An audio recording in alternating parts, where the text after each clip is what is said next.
Okay, my lovely Sag rising people. Okay, so for Sagittarius rising,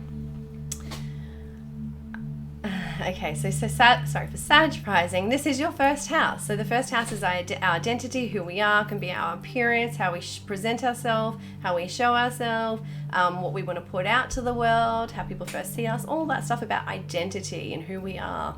So for you, it's getting rid of those old beliefs and old stories around, like, you know, you and like what you can be and who you want to be. And it could even, like, so the new opportunities and new beginnings could be around like new ways to like dress and present yourself, or new ways to like just show yourself off, or like, you know, for someone who had a brand that was very much their identity, who they are, they could like step into a new branding of themselves, or it's that new identity in some way. Once you can let go and release of the old stories and old habits and behaviors that are holding you back, that aren't letting you be that real, you know, Sag rising person, which is someone that's usually like quite optimistic and positive and like can go with the flow, which is what we need to be doing with all this energy, is going with the flow, seeing the opportunities and being open to them, and having that inquisitive mind and like wanting to like grow and learn and like know more, basically.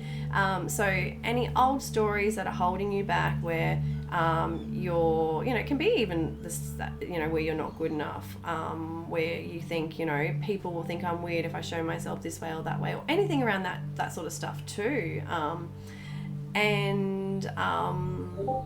So moving towards that North Node energy, which is the 7th house. So it's stepping away from probably like the need also to be an individual, or maybe to do everything on your own and always like be independent as well, and like the beliefs around that, like you have to do everything, or you're alone, or you always have to be by yourself, or you can only be by yourself, or you do better by yourself, or people don't like you, or whatever. There could be stories around that, and that's part of your identity, and you need to release and let go of that too, so that you can move into that 7th house stuff of like new relationships and new connections with people.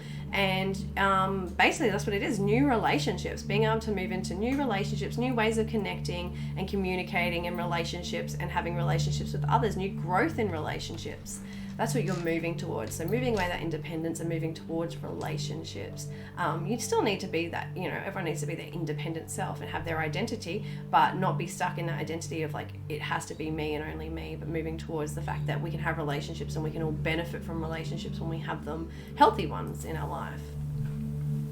So that's Sag rising. Let's pull a card for you, Sag rising. Now the card this time is going to be on top of Yosh, because he's sitting right in front of the camera.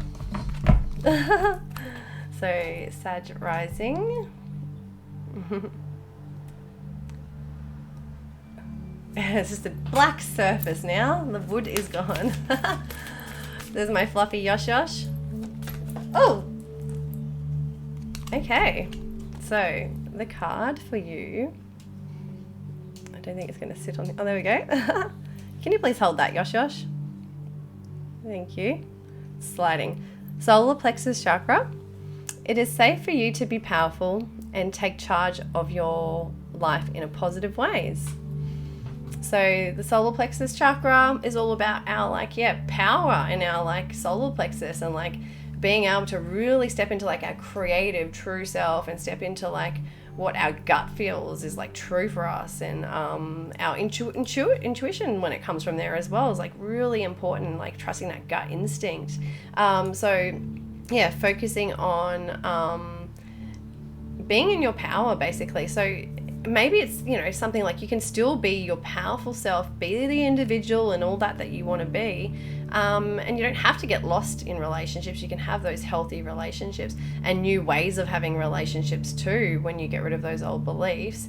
And it's okay, you can still be powerful and be your empowered self in those relationships. So yeah, and it's okay for you to be yourself and who you are, and that identity of, you know, who you, whatever it is, it's okay for you to be you in relationships as well. Because you'll attract the right relationships when you're being you, and get rid of all those beliefs around that aren't good or healthy, that are holding you back. So yeah, that's it for Sag rising. Oh, sorry, I lied. I didn't lie, I got it wrong. We've got 3 more now. Capricorn, Aquarius, Pisces. Okay, let's move through these. All right, so we are on to Capricorn. Okay, Capricorn rising. All right, okay. Okay, so for Capricorn rising, yes, my VOD save, so you can go back. And I'm going to, as I normally